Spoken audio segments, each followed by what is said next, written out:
Hello and welcome to the carnivore edition of Get Real with Tracy. I'm glad that you could join me today, my fellow carnivores. Thank you for taking your time out of your day to join me. It's such a blessing to have you with me here. Boy, I want to share with you, I learned a very valuable and important lesson about our bodies as we adjust to the carnivore lifestyle. I am 120, let's see, we're the third, so 123 days into the carnivore lifestyle, and I've lost 40 pounds in 4 months. So praise God. Yay, hallelujah, it's coming off. But I mentioned last week how important it is for us to listen to our bodies. And I had a nice little lesson in that this week as well. So I'm going to share with you what happened for me. So my lesson got driven home pretty hard on Sunday. I work at my church and I do the screens, so the sermon notes and the worship songs and all that. And we have very uncomfortable bar stools to sit in on concrete floor. And I sit and stand, sit and stand. And so I was 4 hours doing this at church, sitting and standing. And then afterwards, I stood for a while talking to people after church. And that just, my body just doesn't do well. Plus, on top of that, I wore about an inch and a half heel, which normally I'm flat footed most of the time. So my body was like going, "What are you doing to me?" I just really didn't think anything of it at the time until I got home and I had my lunch and was sitting there just kind of vegging and relaxing in my recliner. And all of a sudden, I got the most excruciating pain in my calves. I mean, it was worse than childbirth pain. I'll tell you, I have not experienced pain like that in a very long time. And it hurt so bad, I had to scream for my son to come help me. And he came out and brought his little massage guns, trying to my calves were just so stinking tight. I've never had them be that tight like that.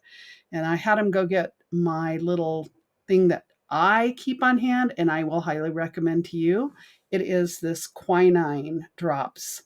I got quinine drops off of Amazon instead of using tonic water like I used to, because tonic water has like 25 grams of carbs. So uh, this quinine does not have that. So, quinine is a great tool to have on board if you get cramps like I do. And I just put a couple of droppers into my water and was trying to gulp that down in between pain when the muscles are just reacting so tightly. And I'll tell you, it was not fun. It took a while for it to kick in. I had to actually drink two full bottles of my water here, and with the quinine in it, two of them. So it was a tough one for me, but the quinine instantly takes care of my cramps usually. So we went ahead and did that, got them calmed down enough to where I could at least sit back down and just kind of try not to move, because they were like on fire. They were ready to just fire at any moment and cramp back up on me. It was terrible.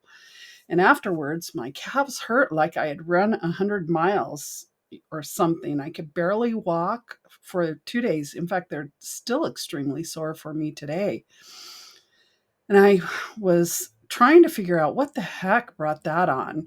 Well, there's a couple of things that I realized could potentially be the problem for me. One is I noticed, even though I didn't have any symptoms of being constipated, my digestive system wasn't functioning like it normally does. And every 2 days, 1 or 2 days, everything would take care of itself. Well, it had been a week before I had had that kind of steady production. And so I think that even though I didn't have symptoms of constipation, my body wasn't processing through the digestive process, to put it nicely. And so that caused some of the problem, because when your body is constipated, you need magnesium, and your body tends to pull magnesium to help the digestive system. So I think one of the things that triggered me was I had 3 cups of coffee, and one of them was very strong. And even though I was drinking my electrolyte water, it wasn't enough to counter the dehydration. Usually I only have 1 cup of coffee. So the 2 extra cups, I think, helped fuel the dehydration. And then wearing heels did not help. That was not something that I should have done. And then I also had been out of the habit of taking a magnesium supplement just to make sure that, my body was getting everything that it needed. So it was just kind of a perfect storm that kind of all came together, the standing on the concrete, the too much coffee, not enough electrolytes in my water, not taking my any supplements, and my body not processing through the digestive system well. And so what I think that just really kicked in and caused those severe leg cramps, and I mean they were severe. So I hope none of you have gone through that situation, because it's not fun to go through. I asked my coach, Kelly Hogan, if she knows what it could have caused it. And she said that magnesium is the first electrolyte to typically become depleted when someone gets into ketosis. So I guess the good thing is I must be in ketosis. But she says it typically does regulate over time, but it is incredibly common for people to need some extra magnesium in the beginning of keto or the carnivore diet. So, make note of that. If you're new, make sure you're taking some magnesium supplements. And this is what I take. I just have these on hand. I don't even know where I got them. I think off Amazon. No, I got them at Walgreens. They're Walgreens. So I was taking those, and I've heard that you also D3 really helps, vitamin D3. And if you take vitamin D3, there's a liquid drops that I think is better, and I'm going to try and get that as well. But then zinc, you need to take zinc along with that to help the D3 to um, be absorbed into your system.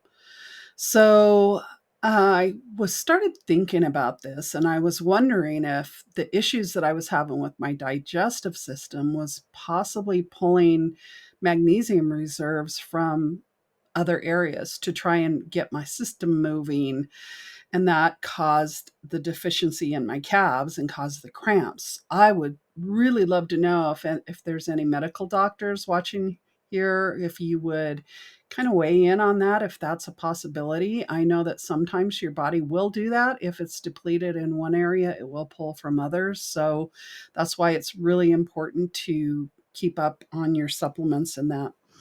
Then one thing that I do keep on hand too, and I recommend, I'm out, I got to go get more. Walgreens has this for $3.99. It's the magnesium citrate.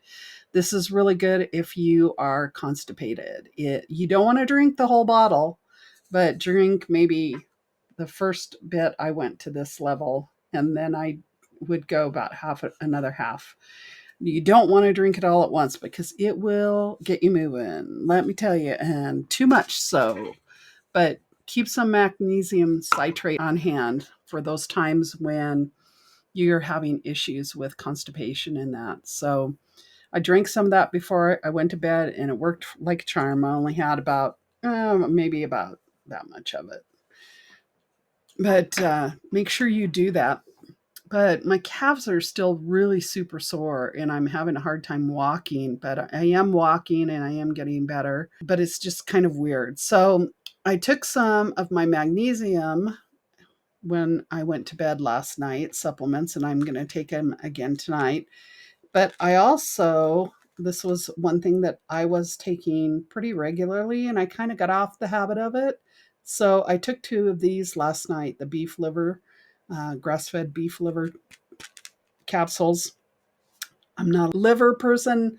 I don't know if I could eat it. It's the thought of what it is, that it's an organ, and then also textures kind of bother me. I'm kind of picky. So these work like a charm, and I usually take two of them. It says to take two of them every day. So I need to do that more often so I get those nutrients into my body as well. So pay attention to your body and what it's telling you. Kelly also said that she doesn't take anything, but however, not every new carnivore needs to take magnesium, but it's a common issue for new carnivores. So you really need to pay attention because once your body gets adapted, it seems like it's not such an issue because most of the animal products have plenty of magnesium in them. So you don't really need to supplement. But until we've adapted, we maybe need to watch that on our magnesium levels. So I just wanted to share that piece of advice with you. Uh, it's not a fun process to go through, and I just want you to really be aware of that and pay attention to what your body is telling you. So that's all that I really was going to share with you today. I'm doing much better. I've gone back to eating the intermittent fasting. So I usually get up in the morning and I like to have either a cup of tea or a coffee. And sometimes I'll have like an egg yolk coffee for extra protein with a little bit of heavy whipping cream and then butter in my coffee. And I mix that all up, and that's really yummy and tasty. And I do that about 2 to 3 times a week. And then sometimes I'll just have coffee and butter, or I'll have a tea with some butter in it as well. And then I usually don't eat until around noon, 1 o'clock ish. I'm trying to hit that marker. Sometimes if I'm working, I get in the zone and I don't pay attention. So I have to really watch myself there. And then I won't eat again until in the evening around 5 o'clock. But here it is 7 o'clock right now. And I just had 4 ounces of ribeye earlier today, and I am still satiated. I am not hungry. So I may do a little snack like a hard boiled egg and maybe a piece of cheese, something like that. Here, once I get done with this video, I will do that. But anyway, that seems to be working. My body really likes the intermittent fasting, and that's where I'm getting the great weight loss for me. I tried to do eating more calories because I do know that I need to eat more, but I think because this girl's got a lot of fat on her that she needs to get off, I think that my body is doing all right because it's burning so much of the fat. So the good fat, the belly fat's going away. I'm so excited about that. And down 40 pounds in 4 months. I have never had such great success on any kind of diet I've ever done. Even when I was fit and active, I tell you what, this has just been the easiest. I'm not going to even call it a diet, it's a lifestyle to follow for me. And it's been the most successful for me as well. Oh, I do want to give you one little side note that I had happen to me today. I'm in the process of trying to get life insurance for myself on my house. I want to make sure that when it's my time to go to heaven to be with Jesus, that my kids are set up where the house is paid off and any debt, if I have debt, would be paid off. And I talked to a life insurance company today to get a quote, and was really quite interesting. You know, they asked, of course, my height and my weight, told them what that was, and they quoted me at $1,188 a month for a $400,000 life insurance policy. And she said it's because of my weight. And I go, well, if it wasn't because of my weight, you know, I've already lost 40 pounds in 4 months. I mean, isn't that, you know, that's a pretty significant weight loss, I think. And I'm planning to get down to my goal weight of around 155 for my bone structure. I'm very big boned and I'm 5'9", so very athletic build in that. So when I was at 155 and a fitness trainer with 13% body fat, I was pretty fit. And I'm not a model-esque type girl. I'll just say that. I'm more of a fitness type girl. So the gal told me that their policy is that it doesn't matter. Like if you've lost weight and you tell them you've lost weight, I recommend don't tell them that, because they said their policy is to add 50% of the weight that you lost back onto your weight. And I go, oh, wow. So you guys really don't believe that I can be successful and get this weight off, huh? I go, isn't that kind of fat shaming? I mean, it frustrated me. I wasn't very nice about it. I kind of was frustrated. And it is. It seems like, fat shaming, and I would say too discrimination, because they are just grouping everybody into, a group and saying, well, if you lose weight, most people gain it back. So we're just going to give 50% more of the weight that you lost. We'll give it back, and will dock you on that so they can charge more money. Because if I was fit, if I was my normal weight, it would have cost me $400, which still was pretty high with them. So I'm shopping around. I'm going to find, I've got another guy I'm meeting with tomorrow, but it was just really discouraging and disheartening to me that companies will do that and can get away with it too.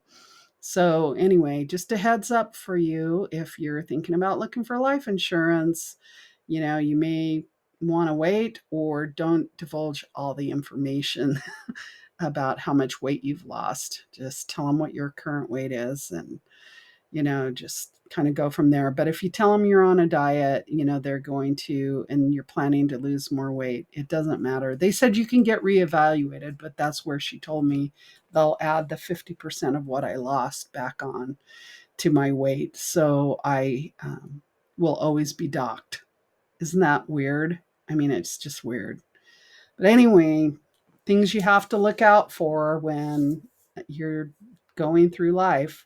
Unfortunately, there are people who will discriminate like that, and that's what happened to me. So just want to pass that information on to you.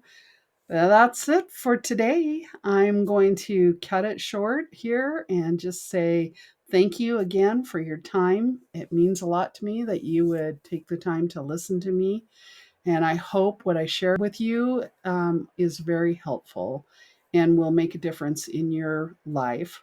And if you're interested in joining Kelly Hogan on her coaching Zoom calls, you can sign up and join, and I will get the link and give that to you. I think she's already booked through October, and now she's taking bookings for November. But it's very helpful and it's worth it. She gives you so much information that really helps you a lot. So, God bless you guys. Have a great day, and I will see you next week on Get Real with Tracy, Carnivore Edition. Thank you for joining me. Bye bye.